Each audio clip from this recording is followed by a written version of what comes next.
Uncle हमने 2 दिन से खाना नहीं खाया।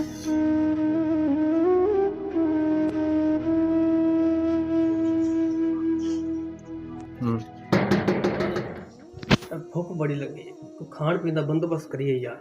भुख तो उस्ताद लगी खड़ी है, कोई बंदा ताड़ी है अपन गल तो ठीक है। 4 बज गए उस्ताद, बंदा किहड़ा आ गया? इरफान नूं फोन कर, इरफान नूं लगे कॉल कर।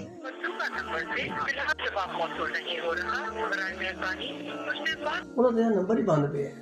अजी चल फिर घरे चलिए उस्ताद, घरे ही होना हमने। टाइम तो शाम का हो ही गया है, घरे आ ही गया होना। चल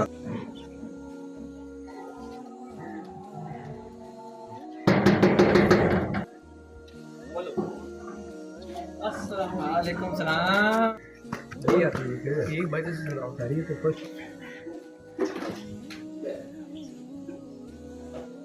और ठीक है।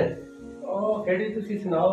ठीक है रहते हो सलमान साहब? ओ मोटा तू सुना माशाल्लाह। एक खैर में आ रहे घरे, खैर है सारी, काम शाम भी सही चलता भी है। हां जी सब ठीक है जी, करम अल्लाह पाक। तुसी सुनाओ की मंगवाइए फिर?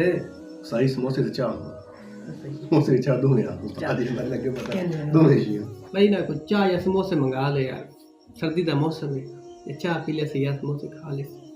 ठीक है यार, मैं ले आना है, तुसी बहुत तो मैं पता करना।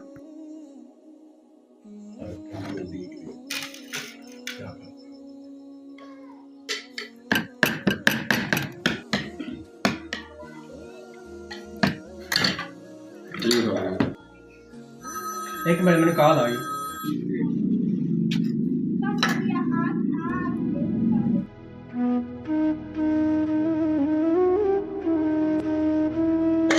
क्या कर रहे हैं? अंकल हमने 2 दिन से खाना नहीं खाया। क्यों बेटा, ही किवें? अंकल मेरे पापा का काम नहीं लग रहा, तो 2 दिन से हमारे घर आटा नहीं है।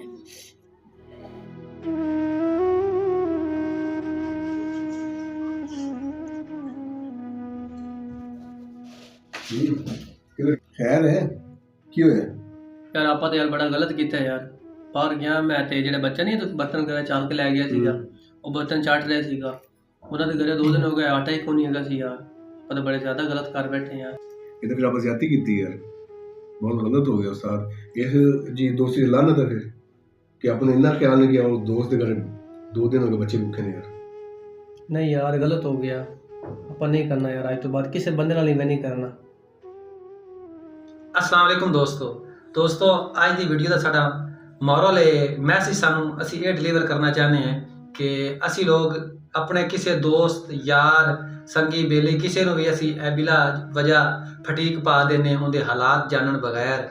ठीक है, आजकल रूटीन बन चुकी है, चल यार आज फलाने को चलिए, चल यार आज फलाने को चलिए, तो चल के दावत खाइए। और सानू इस चीज़ का बिल्कुल एहसास नहीं होता कि उस बंदे के माली हालात की, जितनी महंगाई है इस दौर में चल रही है।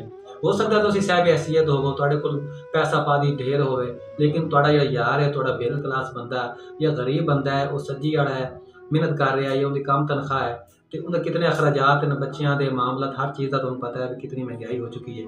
उनके बावजूद असी की करने भी जाके ठक उन्हें को जो है भी वजने बूहे थे, चल यार अज तेरे को दावत है। ये चीज़ा हरगिज़ नहीं होनी चाहिए। अज के वीडियो का, अज के मैसेज का साडा इहो मकसद सी ताकि असी इस चीज़ पर गौर करिए कि कितने सफेद पोश लोग हैं जिहड़े वो नहीं करते, तो लेकिन उन्होंने अंदर की चीज़ होंगी ये कोई नहीं जानता।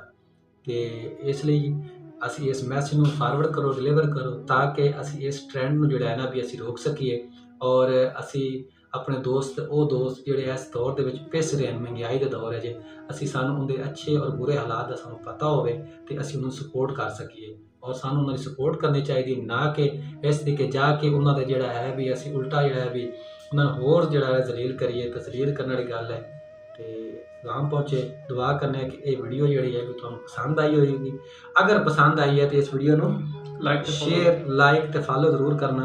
तो मिलने एक नवी वीडियो। उदों तक बहुत सारा ख्याल रखिएगा। अल्लाह हाफिज़।